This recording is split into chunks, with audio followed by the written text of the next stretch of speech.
तर नमस्कार शेतकरी मित्रांनो. कसे आहात? मित्रांनो, आज आपण बघणार आहोत शेतकऱ्यांच्या खात्यावर नुकसान भरपाई जमा होण्यास सुरुवात.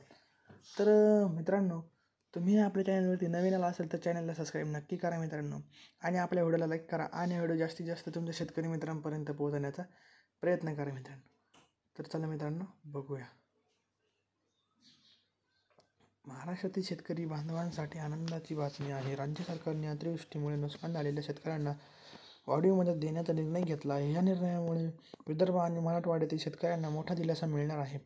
पोळ्याच्या अमावस्येला झालेल्या अतिवृष्टीने शेतकऱ्यांच्या पिकाचे मोठ्या प्रमाणात नुकसान झाले होते. आता त्यांच्या या वाढीव मदतीच्या रूपाने थोडीशी दिलासादायक बातमी मिळाली आहे.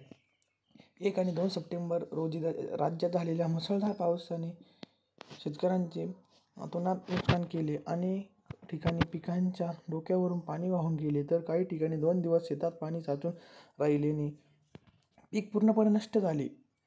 विशेषतः कपाशीचे पीक भुईपाट झाले. या परिस्थितीमुळे शेतकऱ्यांच्या मनात चिंता निर्माण झाली होती.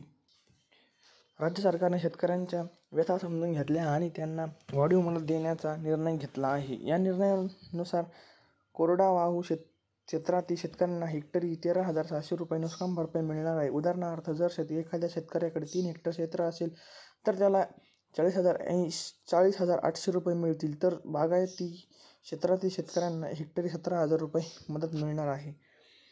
या संदर्भात प्रधानमंत्री पीक विमा योजना ची महत्त्वाची भूमिका आहे. या योजनेअंतर्गत नैसर्गिक आपत्तीमुळे झालेल्या पीक नुकसानीसाठी शेतकऱ्यांना विमा संरक्षण मिळते. 2023च्या खरीप हंगामापासून 2 ते 2025-26च्या रब्बी हंगामापर्यंत या योजनेच्या अंमलबजावणीसाठी शासन निर्णय जारी करण्यात आला आहे. शेतकऱ्यांनी या योजनेचा लाभ घेण्यासाठी वेळेत नोंदणी करणे महत्त्वाचे आहे. यंदाच्या अतिवृष्टीमुळे विशेषतः कापूस, तूर, सोयाबीन या पिकांचे मोठ्या प्रमाणात नुकसान झाले आहे. या पिकांसाठी पीक विमा नुकसान भरपाई मिळणार असल्याचे सांगण्यात आले आहे. परंतु फळबागांचेही मोठ्या प्रमाणात नुकसान झाले असून त्यासंदर्भात अद्याप स्पष्ट धोरण जाहीर करण्यात आलेले नाही. पीक विमा दावा करताना काळजी घ्यावी. अवकाळी पावसामुळे झालेल्या नुकसानीसाठी पीक विम्याची भरपाई मिळत नाही, त्यामुळे नुकसानीचे स्वरूप नीट समजून घ्यावे. कीड व रोगांमुळे झालेल्या नुकसानीसाठी विमा मिळत नाही. केवळ नैसर्गिक आपत्तीमुळे झालेल्या नुकसानीसाठीच विमा संरक्षण उपलब्ध असते. वेळेत माहिती द्या. नुकसान झाल्यास 72 तासांच्या आत विमा कंपनीला कळवणे आवश्यक आहे. फोटो व व्हिडिओ पुरावे जतन करा. नुकसानीचे फोटो आणि व्हिडिओ काढून ठेवा, जेणेकरून दावा करताना ते उपयोगी पडतील. सर्व कागदपत्रे तयार ठेवा.